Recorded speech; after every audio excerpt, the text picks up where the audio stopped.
Aquí estamos. Aquí estamos. Parecía que no, pero sí.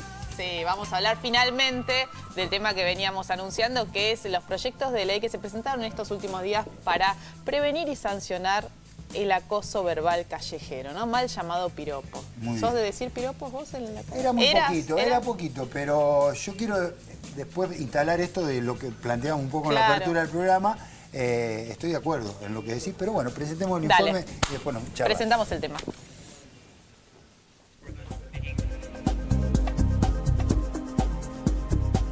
Desde que empezó la obra, lamentablemente, como tiene la costumbre la gente que trabaja en la calle, me gritan groserías y me pone bastante incómoda. El video que Aixa Rizzo subió a YouTube y sumó más de 420.000 reproducciones en un mes, puso el tema del acoso callejero en la agenda pública. En las redes sociales primero y en los medios después, Aixa denunció el acoso callejero que padeció de parte de operarios que trabajaban en una obra cerca de su casa en Caballito. La difusión de su historia permitió que en los últimos días se presentaran distintos proyectos de ley para prevenir y sancionar lo que empieza a verse como una expresión de la violencia de género. El objetivo es prevenir el hostigamiento a las mujeres en la calle y prevén castigos que incluyen multas y hasta arrestos. ¿Qué otros puntos contemplan los proyectos? ¿Qué posibilidades tienen de ser discutidos y aprobados? Y sobre todo, ¿servirán nuevas leyes para erradicar la idea de la mujer como objeto que sigue arraigada en la cultura machista argentina? Bueno, ahí está planteado el tema y tenemos invitadas de lujo. Está Gabriela Alegre, que es legisladora del Frente para la Victoria y una de las autoras de estos proyectos que se presentaron en los últimos días. ¿Cómo estás, Gabriela? Gracias por venir. Bien, muy bien. Sorprendida un poco por la repercusión. Por la repercusión, ¿no? Ahora nos vas a contar. Está Verónica Leimi, que ella integra una organización que se llama Acción Respeto. Y el año pasado creo que tiene el mérito de haber instalado esta temática en los medios de comunicación a partir de una campaña muy provocativa que en su momento la comentamos. Y gracias a ella y a otras chicas jóvenes como ella que vienen instalando el tema, estamos hablando de esta problemática del acoso callejero. Y estamos con Aixa Rizzo. Bueno, la veíamos ahí recordando su testimonio en YouTube y de alguna forma el ruido que generó la experiencia tan traumática que había tenido y la denuncia que hizo frente a este hostigamiento que había sufrido por parte de los operarios cerquita de su casa. Muchas gracias por venir a las tres. Gracias a ustedes. Decías la repercusión. ¿Qué pasó? Ustedes se presentó otro proyecto en la Cámara de Diputados, recordemos, de la Nación, Victoria Donda y el diputado Tumini también, con el mismo espíritu de prevenir y sancionar. Y también en la legislatura porteña, otro de los diputados, Pablo Ferreira, presentó otro proyecto similar. Es decir, el tema se está hablando y eso es importante. Ahora me contaban las chicas que también Diana Conti presentó un proyecto en la Cámara de Diputados de la Nación. Así que bien, la verdad que estamos trabajando sobre el tema. Bueno, primero agradecer a las chicas que son, digamos, tanto a ella con su video en las redes sociales y toda la repercusión que tuvo y bueno, y quienes vienen militando también, porque nosotros en la legislatura lo que hacemos es recoger este tipo de problemáticas para las cuales debemos dar respuesta como Estado.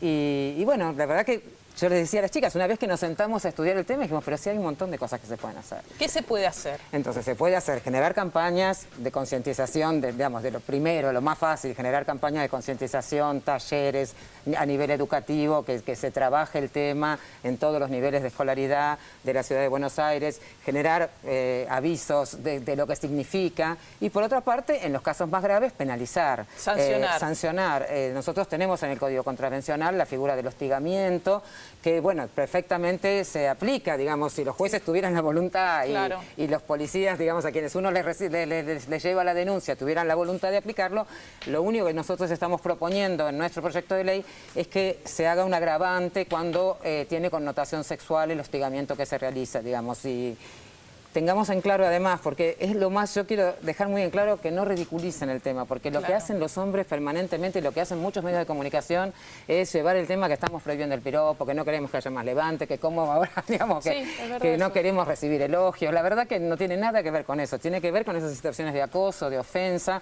que sufren las mujeres todo el tiempo, que yo además siempre hago la salvedad. Dos salvedades que me gusta hacer. No son solo mujeres las que la sufren, pueden ser personas de cualquier orientación sexual o género y también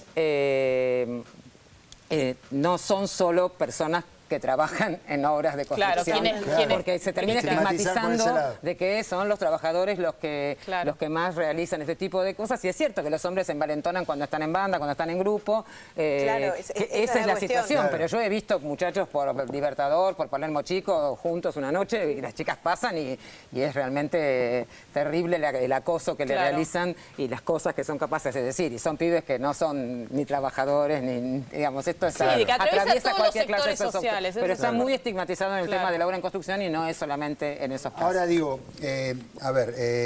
también, si vamos un poquito más de fondo, también nace como derecho, digo, esto que planteaba Mariana, es decir, ¿por qué yo me tengo que aguantar? Que aunque me digas la mejor frase del mundo y la más contemplativa, digo, también nos educa como ciudadanos para saber dónde terminan mis derechos y comienzan el del otro. Sí, en realidad hay también una cuestión que tiene que ver con el rol de la mujer, o sea, que es algo que se ha venido cuestionando en los últimos años. Finalmente estamos cuestionando y empezando a rever cuáles son los estereotipos con los que nos manejamos en la sociedad. Y lo que es el acoso callejero, bueno, e incluso el tema del piropo, o sea, más allá de las salvedades que se puedan hacer, es que lo que se está cuestionando en realidad es cómo los hombres ven a las mujeres en la calle, ¿no? O sea, cómo la mujer todavía está pagando un derecho de piso por salir a la calle, ¿no? Donde nosotras, ya digamos, todas esas situaciones que sucedían con enorme asiduidad en el mercado laboral, cuando las mujeres empezaron a salir a trabajar, están pasando ahora en la calle. O sea, ya se reguló toda esa situación en el mercado laboral y se hicieron leyes de acoso sexual, porque pasaba exactamente lo mismo que lo que nos pasa en la calle. Por ahí, Verónica, y hay una correlación ahí. Sería interesante que pudieras definir brevemente la diferencia que haces entre lo que es un piropo, porque muchas veces, como decía Gabriela, se banaliza el tema. Bueno, ¿cuál es la diferencia, si podés diferenciar entre un halago, un piropo y de qué estamos hablando, del acoso callejero? En principio la diferencia a nivel lingüístico tiene que ver con la situación comunicacional. El acoso es netamente agresivo y violento, o sea, y realmente lo es irrespetuoso. Y el piropo, si bien no es necesariamente violento, sigue poniendo a la mujer en el lugar de objeto de tema de mensaje, digamos. O sea, no se la reconoce como interlocutora. Y ahí es donde está la cuestión. O sea, si vos no reconoces a la otra persona como interlocutor, estás deshumanizándolo. ¿Sí? Y eso es una forma de cosificar a la otra persona, o sea, es lo que nos sucede cuando, por ejemplo, estamos así y de repente empezamos a hablar entre nosotros de Aisha, ¿no? Y empezamos a hablar de ella como si no estuviera acá. Es ofensivo, es una situación que es ofensiva, por más que lo que estemos diciendo no lo sea. Hablar de una persona como si no estuviera ahí, no reconociéndola, es una situación de cosificación. Entonces, ahí es donde se explica que a muchas chicas les molesta incluso el tema del piropo. ¿Por qué? Porque si bien, digamos, obviamente esto toda la racionalización, es algo que instintivamente lo interpretamos, porque es como nos manejamos. Somos seres sociales y seres lingüísticos. Claro, pero digo, a ver, también en esa buena frase o en esa frase educada, qué linda que sos, qué buen cabello, qué buenos ojos, digo, si en 50 metros te meto 10 frases esas, también va para el lado de acoso, ¿no? Teniendo en cuenta de que no es una situación de levante, no se está intentando tener una comunicación con la otra persona. Nadie quiere pena de levante en la calle. Yo he conocido personas también en la calle, pero una cosa es decir, hola, ¿cómo estás? Te voy a hacer una pregunta, ¿cómo te llamas? Y otra cosa es escupir. Y además, lo que vos decís, Aisha, te puedo hacer una pregunta, te puedo decir algo, ¿no? Como una cuestión de... Eso es algo muy importante que no tenemos como sociedad, que la mujer es siempre un sí, es como algo fácil, y un no es un sí histérico. Eso es lo que tenemos que entender que piensan de las mujeres. Entonces el piropo o el acoso callejero van de la mano de la violencia de género, digamos. Parece ridículo decir, ay, ¿cómo con un piropo va a terminar en algo más? Es lo que las mujeres sentimos. Aparte uno no sabe a qué mujer le está hablando, qué sensibilidad tiene, si se siente vulnerable. ¿Qué momento está viviendo? Por supuesto. El contexto, ¿no? También. Entonces ese es el problema, digamos, entenderlo dentro de la violencia de género y entender que todos los días, si nos tratan como cosas en la calle y tenemos hasta miedo de transitar por el espacio público, como después eso no va a escalar de ser algo más. De hecho, es casi lo que me ocurre a mí y es lo que muchas veces ocurre. Y es tan simple como compararlo como una pelea callejera verbal. Siempre termina en una agresión física, es exactamente lo mismo. ¿Seguís, Aisha, con custodia en la puerta de tu casa? Sí. Porque vos habías contado este primer episodio que recordábamos en el informe, y después volviste a tener otra situación hace poquitos días. Sí, lamentablemente cambiaron a la cuadrilla y habían puesto 2 supervisores, uno de NOR y otro de la terciarizada, para que cuidaran de este tipo de situaciones, y un día ellos se fueron a almorzar, yo pasé y volvieron a acosarme y fue realmente insólito. Y bueno, tuvieron que volver a poner. Ahora, el proyecto tuyo, Gabriela, de alguna forma establece, además de las campañas y de informar, la posibilidad de que la Policía Metropolitana establezca un protocolo. Porque uno dice, ¿cómo se denuncia esto? ¿Qué es lo que tengo que denunciar? ¿Cuáles son? Y además, ¿cuáles son testigos tengo que llevar? ¿Tengo que sacar una foto? ¿Cómo se va a poder finalmente llevar adelante estas presentaciones? ¿Cómo lo imaginás? Sí, a ver, lo imaginamos. Primero hay que aclarar, porque alguna gente desde la izquierda nos critica diciendo van a terminar siendo víctimas las personas de la clase trabajadora, de la policía, de la persecución que se hace de los pobres en muchos casos, por supuesto. Primero, esto es imposible porque es un delito de acción privada. El hostigamiento es un delito que es la decisión de la persona denunciarlo. Entonces, un policía no puede actuar de oficio, sino que la mujer se tiene que sentir intimidada, hostigada y hacer la denuncia. Sí, es una contravención, pero las contravenciones, como los delitos, son de acción privada, son digamos, el por propio denuncia. damnificado Es el damnificado el que las tiene que denunciar, no es, digamos, la acción directa de la... Bueno, si fuera la acción directa de la policía ya sería una situación muchísimo más grave, obviamente, donde sí intervendrían y estarían cometiéndose delitos penales. Pero en este caso la contravención que estamos previendo en el Código Contravencional, que ya existe, y lo que estamos haciendo es poniendo un agravante cuando tiene connotación sexual, bueno, uno lo que imagina es que la policía tiene que estar... Primero, hay que capacitar a los policías y a las policías para que entiendan que esta es una conducta tipificada en el Código Contravencional y que tienen que atender estas denuncias, porque normalmente dirían, bueno, chiquita, calmate. Claro. No es para tanto. O peor. Pero entonces, primero capacitarlos en estos y después, la verdad que puede haber instancias menores donde una mediación lo resuelva. Digamos, esto es lo que pensamos en un protocolo. No todo tiene por qué llegar a la denuncia y la intervención de un fiscal y un juez, porque obviamente hay niveles y hay gradualidades en la gravedad que puede tener este tipo de conducta, ¿no? Pero bueno, pensamos que es muy importante la actuación de quienes son los que están más cerca en el espacio público para poder recibir este tipo de denuncias, ¿no? Verónica, el año pasado empezaste con esa campaña que recordábamos, así muy provocadora, que generó mucho ruido, que consistía en frases muy fuertes que nos suelen decir a las mujeres y que cuesta tanto leerlas después, porque cuando uno las ve en el papel, esas guarangadas que ahora en este horario no las podemos repetir. ¿Qué pasó? ¿Qué cambio notaste de el momento? Fue casi hace un año prácticamente, ¿no? De ese momento a este momento en que se vuelve a hablar del tema instalado en los medios a partir del testimonio de Aisha, de la presentación de los proyectos. Noté un cambio enorme. En sí, a ver, yo empecé con el tema, digamos, o sea, no con Acción Respeto, pero sí ya venía como trabajando el tema internamente, digamos, en las redes sociales, claro, ¿no? etcétera, desde 2011. Y de 2011 acá, te digo, hay un cambio gigantesco. O sea, cuando nosotros en ese año arrancamos con la Marcha de las Putas, toda la cobertura mediática fue en base a un cartel que decía no quiero tu piropo, quiero tu respeto.